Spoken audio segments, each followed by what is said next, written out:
어제 읽었던 8장의 내용과 9장의 내용은 하나님께서 내리신 그 재앙의 내용만 다를 뿐, 그 재앙으로 나타나 보여지는 바로와 그의 신하들의 반응이 크게 다르지 않다는 것을 보게 되어집니다.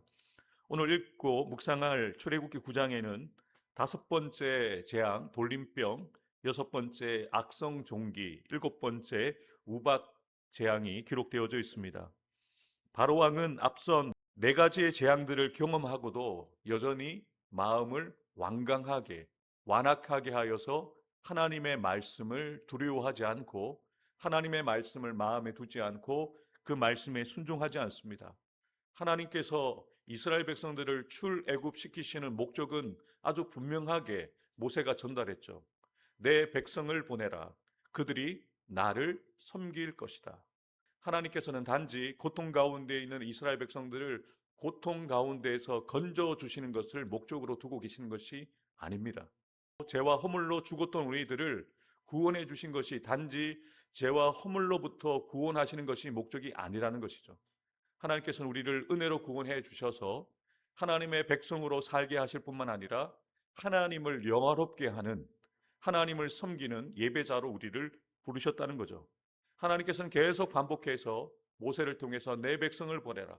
그들이 나를 섬길 것이다 라고 말씀하셨는데 바로는 여전히 하나님의 말씀을 완강히 거부합니다. 그걸과 오늘 본문에는 애굽의 가축들에게 심한 돌림병이 생기게 되었죠. 그러나 하나님께서 이스라엘의 자손들의 가축들과 애굽의 가축을 분명하게 구별하셨다라고 하나님께서 말씀하시죠.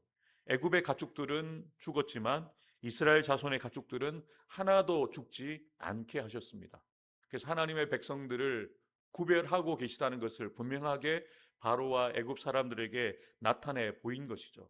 근데 바로는 어떠합니까? 그래도 그 마음을 하나님 앞에 겸손히 자신의 잘못을 인정하고 돌이키지 않습니다.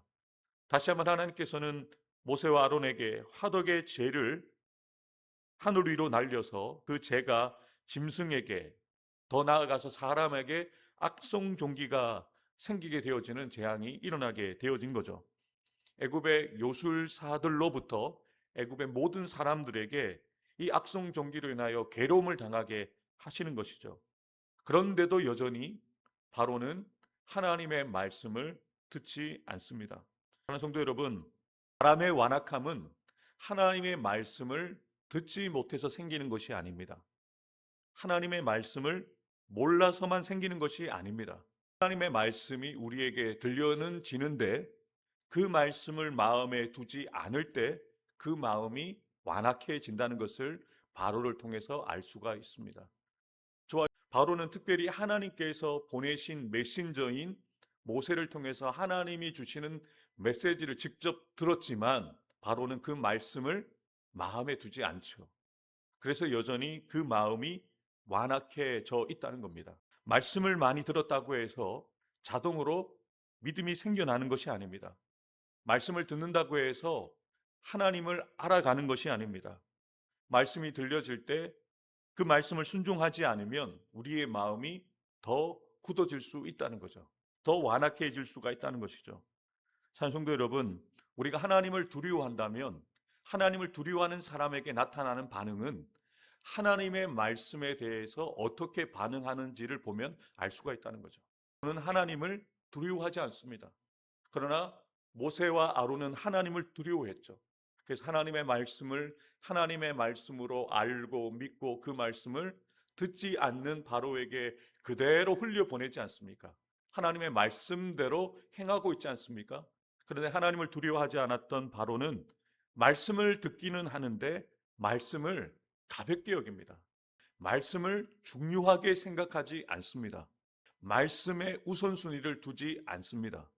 하나님의 말씀이 들려지지만 여전히 자신의 생각이 하나님의 말씀보다 먼저라는 거죠. 하나님의 말씀이 주어진다 할지라도 자신의 생각과 맞지 않으면 하나님의 말씀을 뒤로 제쳐놓는 거죠. 우리도 하나님의 말씀을 들을 때 혹이나 이런 생각을 갖고 있다면 우리도 바로와 다르지 않습니다. 이 말씀은 내게 주신 말씀이 아니라 내 남편이 들어야 될 말씀인데, 아니면 이 말씀은 그 사람에게 필요한 말씀인데, 또 혹이나 지금은 내가 형편이 어렵기 때문에 이 말씀을 나중에 상황이 좋아지면 지켜야겠다. 이 정도는 하고 이 정도는 하지 않으면 괜찮을 것이다 라고 우리가 생각을 하고 하나님의 말씀을 가감해 버린다면 우리 또한 하나님의 말씀을 가벼이 여긴다는 거죠. 하나님의 말씀을 잘라서 필요한 말씀만 가지고 필요한 말씀만 지킨다면 우리 또한 바로와 크게 다르지 않다는 것입니다. 사랑하는 성도 여러분, 말씀을 순종하는 일을 미루고 또 그 말씀을 합리화하다 보면 우리도 바로처럼 마음이 딱딱해져서 불순종하게 된다는 것이죠. 하나님을 두려워하는 사람은 말씀을 들을 때마다 이렇게 반응해야 합니다. 주님, 지금 저에게 주시는 이 말씀을 통하여 내가 어떻게 고쳐져야 할까요? 주님, 제가 무엇을 해야 할까요? 주님, 제가 무엇을 내려놓아야 하겠습니까? 라고 그 말씀을 철저하게 자기 중심적으로 받아들이고 자기 중심적으로 그 말씀에 반응한다는 거죠. 사랑하는 성도 여러분, 하나님의 말씀이 주어질 때 그 말씀을 내게 주시는 말씀, 레마의 말씀으로 받으십시오. 그 말씀이 내게 필요하고 또 그 말씀을 통해서 나를 바꾸시기를 원하시는 하나님의 뜻대로 내가 살기를 원합니다라고 기도할 때 하나님께서 우리에게 더 큰 은혜를 부어주시는 거죠. 또한 하나님을 두려워하는 사람에게 나타나는 반응은 그 하나님의 말씀 속에 특별히 경고의 말씀, 우리가 때로는 우리가 즐겨 들을 만한 말씀이 아니라 말씀을 들었을 때 부담이 되는 말씀이 있습니다. 경고의 말씀을 듣기도 하고 책망의 말씀을 듣기도 합니다. 그런데 우리가 듣고 싶지 않았던 말씀을 들을지라도 그 말씀 가운데 하나님의 은혜를 발견할 수 있는 사람이 바로 하나님을 두려워하는 사람이라는 것이죠. 하나님께서는 7번째 우박 재앙을 내리시기 전에 먼저 경고하시죠. 즉시 우박을 내리시지 않으셨습니다. 내일 이맘때에 내가 무거운 우박을 내릴 것인데 이제 사람을 보내어서 내 가축과 들에 있는 것을 다 모으라 라고 말씀하셨습니다. 그 우박이 내리기 전에 집 밖에 있는 사람들과 가축들을 피신시키라는 거죠. 잘 생각해 보십시오. 하나님이 심판하시는 것이 목적이었다면 모세가 바로에게 말씀을 전했을 때 우박을 즉시 내리셔야 합니다. 그런데 하나님께서 피할 시간을 주시잖아요. 피신시킬 시간을 주신다는 거죠. 여러분, 여기에서 우리는 하나님의 마음을 깨달을 수 있어야 합니다. 하나님의 경고는 우리를 멸망시키기 위한 말씀이 아니라는 것이죠. 우리를 돌이키고자 하시는 것에 목적이 있다는 것입니다. 책망의 말씀도 경고의 말씀도 우리에게는 은혜이자 사랑으로 받아들여져야 된다는 것이죠. 바로와 애굽 사람들이 하나님께 불순종하고 우상을 섬기는 민족이었지만 하나님께서는 그들에게도 은혜를 베푸시는 거예요. 아직 시간이 있다.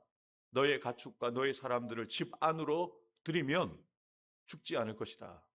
하나님께서 기회를 허락해 주시죠. 바로의 신하 중에 여호와의 말씀을 두려워하는 사들은 그 종들과 가축을 집으로 피하여 들였으나 여호와의 말씀을 마음에 두지 아니하는 사람은 그의 종들과 가축을 들에 그대로 두었더라. 아멘.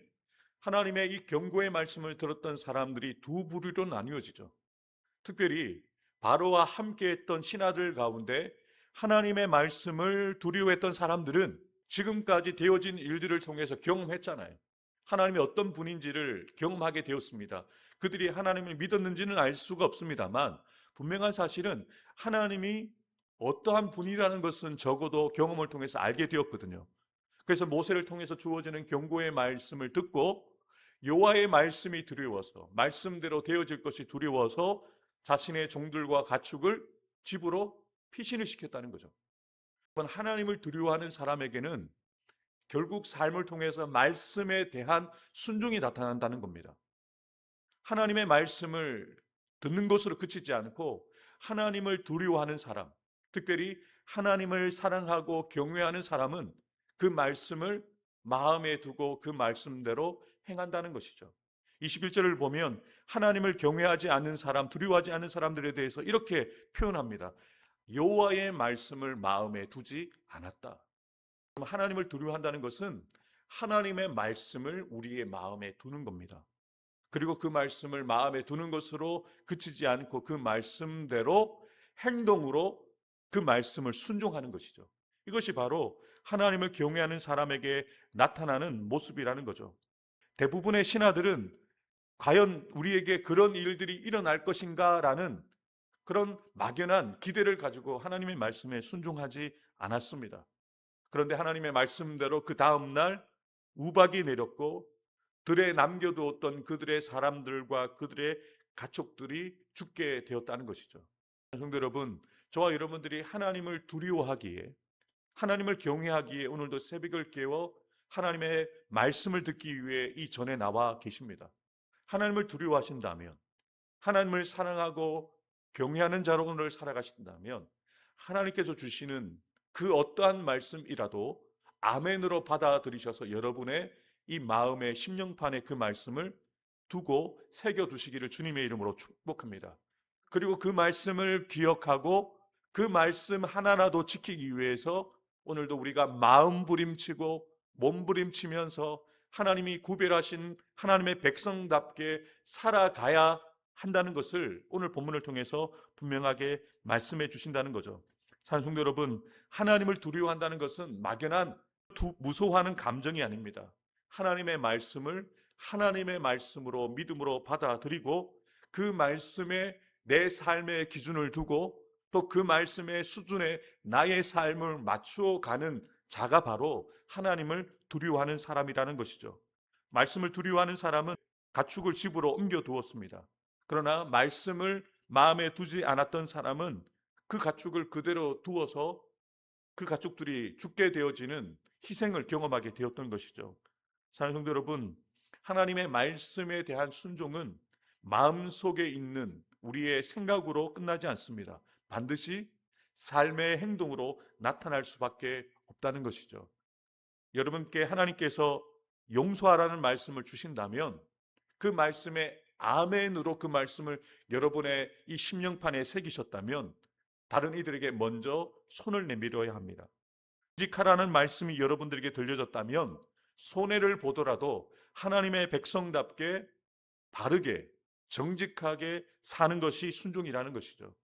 기도하라는 말씀을 들으셨다면 기도할 시간이 생기면 안 바쁘면 기도하겠다라고 그렇게 생각하는 것이 아니라 기도하라는 말씀이 주어지는 그때 즉시 무릎을 꿇고 기도하는 것이 바로 순종이라는 것이죠. 하나님을 두려워하는 사람은 하나님의 말씀을 마음에 두고 즉시 행동하는 사람이라는 것을 분명하게 보여집니다. 그런데 더 중요한 것은 하나님을 두려워하는 사람은 어려움이 끝난 이후에도 이 재앙이 마무리가 된 이후에도 그 말씀대로 계속해서 순종하는 삶을 살아가야 한다는 것이죠.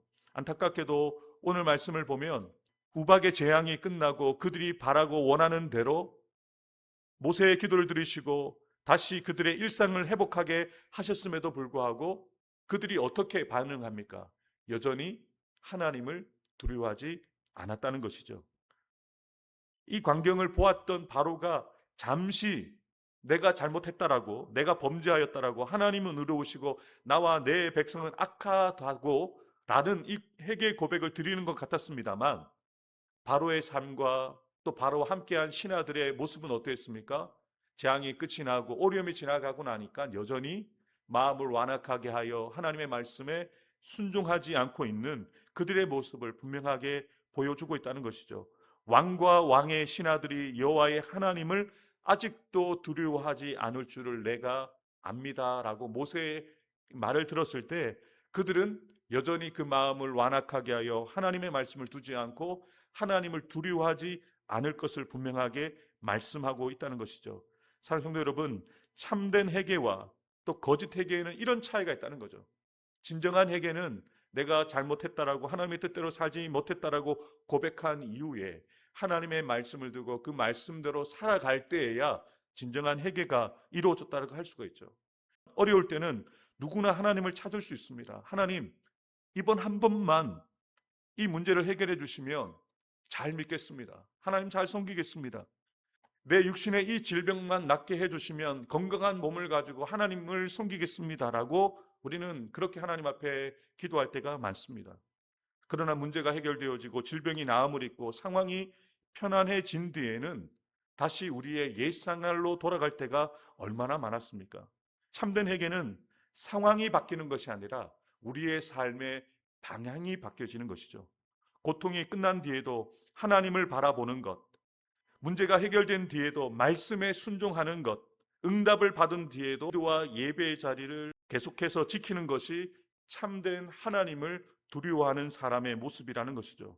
사랑하는 성도 여러분, 우리도 바로처럼 어려울 때만, 고난 중에만 하나님을 찾고 있지는 않은지를 우리 스스로를 돌아보아야 합니다. 병이 있을 때는, 고통이 있을 때는 간절히 기도하지만 건강해지면 하나님을 찾는 일은, 기도하는 일은 잊을 때가 얼마나 많습니까? 문제가 있을 때는 그 문제를 붙들고 말씀을 기억하면서 기도하지만 문제가 해결되어질 때 다시 내 생각대로 살고 있지는 않습니까? 급할 때는 하나님께 순종하겠다라고 그렇게 약속하지만 형편이 좋아지면 그 약속을 잊어버리지 않고 계십니까? 하나님을 두려워하는 사람은 재앙이 있을 때만 하나님을 찾는 사람이 아닙니다. 평안할 때도 하나님을 기억하고 형편이 좋아진 뒤에도 말씀에 순종하는 사람이 바로 하나님을 두려워하는 사람이라는 것이죠. 사랑하는 성도 여러분, 출애굽기 9장 오늘 본문의 말씀은 저와 여러분들에게 아주 분명하게 질문합니다. 당신은 하나님의 말씀을 정말 두려워하는가? 당신은 정말 하나님을 두려워하는 사람인가? 여러분, 하나님을 두려워한다는 것은 단지 하나님을 무서워한다는 것이 아닙니다. 하나님의 말씀을 가볍게 여기지 않는다는 것입니다. 그리고 그 말씀 속에서 살 길을 열어주시는 하나님의 은혜와 사랑을 깨닫고 그 말씀을 우리의 마음판에 새기고 우리의 마음에 두고 그 말씀을 들은 이후에 말씀대로 살기 위해서 힘쓰고 애쓰고 살아가는 사람이 바로 하나님을 두려워하는 사람이라는 것이죠. 사랑하는 새벽기도자 여러분, 오늘 하나님께서 우리에게 주신 말씀을 여러분의 마음에 두시기 바랍니다. 바로처럼 재앙이 있을 때만 하나님을 찾지 마시고 평안할 때도 하나님을 경외하는 저와 여러분들이 되기를 주님의 이름으로 축복합니다. 하나님의 말씀을 마음에 깊이 새기고 미루거나 합리화하지 않으며 즉시 순종하게 하옵소서. 어려울 때만 하나님을 찾지 않고 문제가 해결되고 평안할 때에도 기도와 예배의 자리를 지키며 변함없이 하나님을 경외하게 하옵소서. 하나님께서 나의 사랑하는 부산로 교회와 나의 사랑하는 성도들의 가정과 자녀들 일터 위에 복에 복을 주시고 지켜주시며 더 큰 은혜와 능력을 더하여 주셔서 늘 평안하고 편안하게 하옵소서. 아멘.